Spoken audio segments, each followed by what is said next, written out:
일단 우리가 로마서 7장, 8장을 이제 하는데 이제 율법에 관련된 얘기를 한번 해볼게요. 율법, 법에 관한 얘기를. 자, 그러면 이제 하나님께서 우리들에게 율법을 주셨습니다. 언제 주셨죠? 네, 신의 산에서 주셨다고 하는 걸로 그럼 이제 대략 10계명을 중심으로 생각을 해보면 되죠. 자, 이스라엘 백성들에게 율법이라고 할 때 유대인들에게 율법은 토라라고 했을 거란 말이에요. 토라는 모세 오경을 얘기해요. 창세기부터 신명기까지. 자, 이 중에 우리가 하나님의 법을 받았다라고 했을 때 아까 얘기했던 출애굽기 20장부터 해서 신의 산에서 받았습니다. 근데 이 율법을 어디에다 받았죠? 신의 산에서 받을 때? 그쵸, 돌판. 좋아요, 아주 좋아요. 그런데 이 율법을 돌판에 받은 율법을 이스라엘 백성들이 잘 지켰나요? 못 지켰다고요. 우리가 다 알고 있어. 다 못 지켰어요. 그러면 하나님께서는 우리들에게 이걸 주셨는데 못 지켰어. 자, 그러면 요거 하나가 있고 그럼 또 한 구절을 이제 찾아봐야 돼요. 에스겔 36장을 한번 찾아보겠습니다. 네, 제가 그냥 쓸게요. 혹시 나중에 또 찾아보셔야 되니까. 36장 25절부터 28절 제가 읽겠습니다. 맑은 물을 너희에게 뿌려서 너희로 정결하게 하되 곧 너희 모든 더러운 것에서와 모든 우상 숭배에서 너희를 정결하게 할 것이며 또 새 영을 너희 속에 두고 새 마음을 너희에게 주되 너희 육신에서 굳은 마음을 제거하고 부드러운 마음을 줄 것이며 또 내 영을 너희 속에 두어 너희로 내 율례를 행하지 아니하니 내 율례를 행하게 하리니 너희가 내 규례를 지켜 행할지라 내가 내가 너희 조상들에게 준 땅에서 너희가 거주하면서 내 백성이 되고 나는 너희 하나님이 되리라고 되어 있습니다. 6월절 있죠. 6월절.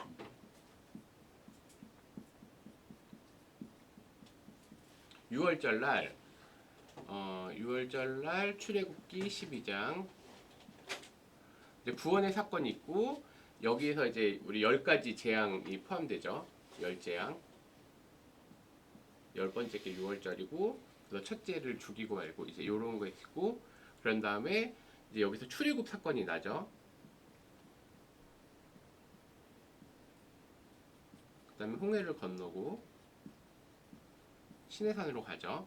자, 이제 요런 일련의 사건 다음에 우리가 말씀을 받는 사건이 있어요. 근데 이제 이거를 신약에서 해석할 때 이 6월절 사건을 해석하는 방법이 뭐냐면 예수님의 십자가의 죽으심 그리고 이때는 시내산에서 돌판을 받았잖아요. 근데 이제 에스겔이나 이제 보면은 그 구조를 찾아야 되는데 저도 돌판이 아니라 어디다가 율법을 새길까요? 마음판에 새긴다 했단 말이에요. 마음판에 뭘 새겨요? 라고 할 때 여기서는 지키지 못했던 율법을 마음판에 새 영을 주겠다.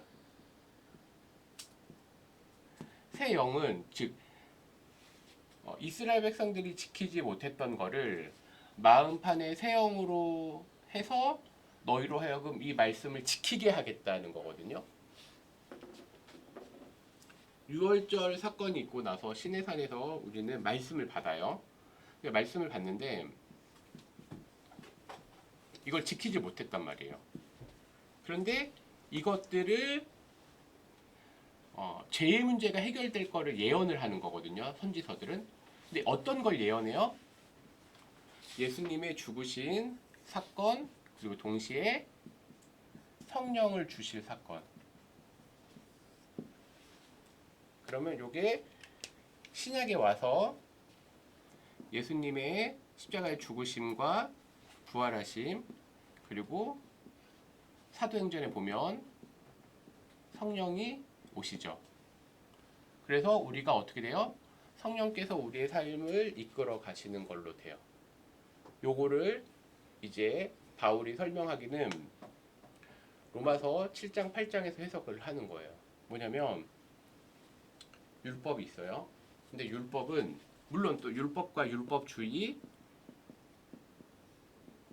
그리고 전통이라는 것하고는 구분을 해야 되죠.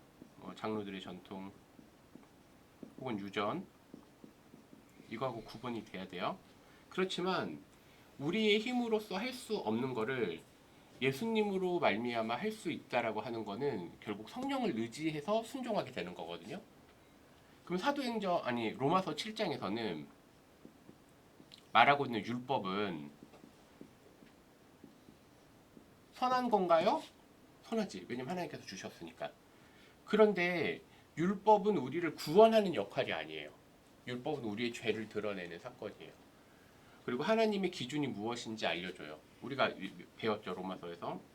로마서 1장 17절. 복음에는 하나님의 의의가 나타난다고 했잖아요. 근데 율법도 마찬가지거든요. 하나님의 기준을 드러내는 사건이에요. 하나님의 기준을 드러내면 드러낼수록 우리의 죄됨이 드러나는 거죠. 그러니까 우리는 결국은 우리의 죄 문제가 이것으로 말미암아 해결되는 게 아니라 우리의 죄가 계속 드러나는 거예요. 그러니까 우리는 더더욱 누구를 의지하는 거예요? 여기서는 6월절에서 예수님의 죽으심을 의지했던 것처럼 이제 신약에 와서는 나의 힘으로는 이 돌판에 있는 말씀을 순종할 수 없기 때문에 마음판에 새겨야 될 성령께서 오셔서 해야 될 일은 예수님을 믿을 때에만 가능하다는 거예요. 그래서 예수님으로 말미암아 성령 우리의 죄 문제가 해결되니까 성령께서 오셔서 새 영을 부어 주시고 거기에 순종하게 된다는 거예요. 근데 또 하나 이제 여기서 생각해 볼 수 있는 게 창세기 이제 5장, 6장, 7장 넘어가면은 이제 노아의 사건이 있거든요. 근데 창세기 6장에 보면은 하나님의 영이 이제 우리랑 함께하지 않는다고 했어요. 한번 볼까요, 말씀? 창세기 6장 6장 3절에 여호와께서 이르시되 나의 영이 영원히 사람과 함께하지 않겠다. 왜 써있잖아요. 하나님의 영이 함께하지 않겠다고 했단 말이에요. 성령께서 하지 않을까 모든 사람은 그러니까 죽었다는 거예요. 하나님의 영이 없으니까. 그러니까 말씀을 지키지도 못하고 아무 일도 없는데 새 영을 부어 주신다는 거예요. 그러니까 여기서는 죄 문제 때문에 하나님의 영이 떠났단 말이에요. 결국은 죄 문제 해결이 필요해요. 죄 해결. 죄 문제 해결할 수 있는 유일한 방법은 뭐예요? 예수님의 사건밖에 없어요. 예수님 십자가를 죽으시고 부활하심. 그래서 죄 문제가 해결되니까 성령께서 떠나가시고 나서 이제 죄 문제가 해결되니까 새 영이 오시는 거예요. 에스겔 사건이 뭐죠? 에스겔은 성전에서 하나님의 영이 떠난 사건이에요. 하나님의 영이 떠나요. 그러다가 나중에 죄의 문제가 해결되고 다시 오는 거거든요. 우리한테도 마찬가지예요. 우리는 하나님이 영이 없던 존재인데 우리 죄 문제가 해결되니까 생명께서 오시는 거고 고린도전서 3장, 6장, 고린도후서에서도 얘기하는 게 뭐예요? 너희가 하나님의 전인 거 알지 못하느냐라고 했을 때 그 하나님의 전의 얘기가 왜 나와요? 성령께서 우리 가운데 임하시니까 성령의 전이 되는 거예요.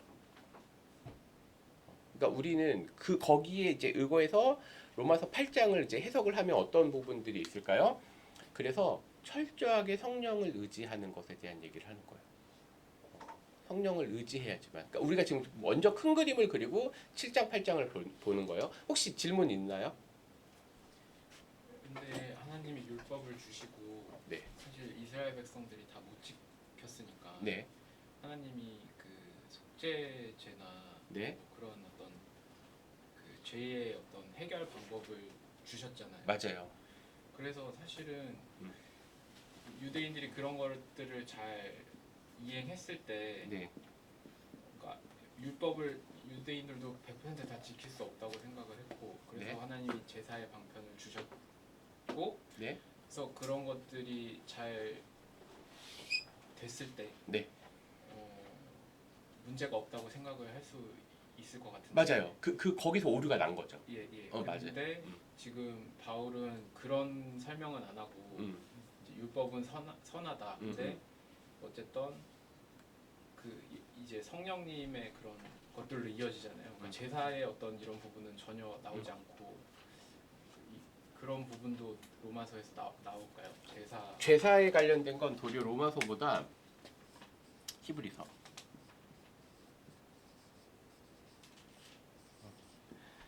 히브리서에서 하는 얘기가 뭐냐면요. 이 제사는 어떤 게 있죠? 제사의 특징은 제사장이 매번 바뀌어.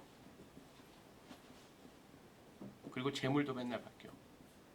근데 죄 문제는 해결이 안 돼. 그 한계점을 얘기해 준 거예요. 그러니까 히브리서에서는 거기서 뭐가 얘기 나온 거예요? 완전한 대제사장과 완전한 제물 되시는 예수님. 예수님을 믿으라는 거예요. 근데 이게 어떻게 연결되냐면 유대인들은 이 한계를 분명히 알았는데 나중에는 이거를 왜곡이 심해져서 자기들은 이걸 율법을 이루었다고 생각해서 문제가 된 거예요. 그러니까 잘못 해석하게 된 거예요. 근데 이제 그거는 성경에는 나오지 않는 부분이긴 하지만 왜 그러냐면 이제 이스라엘 백성들이 바벨론으로 포로로 갔죠. 그리고 돌아왔잖아요. 근데 이때 율법주의가 엄청나게 극심하게 일어나요. 율법주의 이 유대인들 전통이. 그러니까 그러면서 자신들이 율법을 이룬 건 마냥 얘기해요. 그 대표적인 게 누구예요? 바리새파. 그래서 예수님이 오셔서 바리새파를 그렇게 뭐라고 하시는 거예요. 할 수 없는 것, 이룰 수 없는 존재들인데 너희들이 그걸 이루었다라고 착각하니까. 그래서 하나님께서 이 바리새인들에 대해서 엄청나게 심한 말을 하시거든요. 그러면 다른 말로 얘기하면 이제 로마서에선 그걸 뭐라고 얘기했느냐라고 할 때 이제 이런 거죠. 앞에서 우리가 4장, 5장, 6장에서 했던 얘기가 뭐냐면 아브라함이나 아담이나 다 실패하지 않았느냐.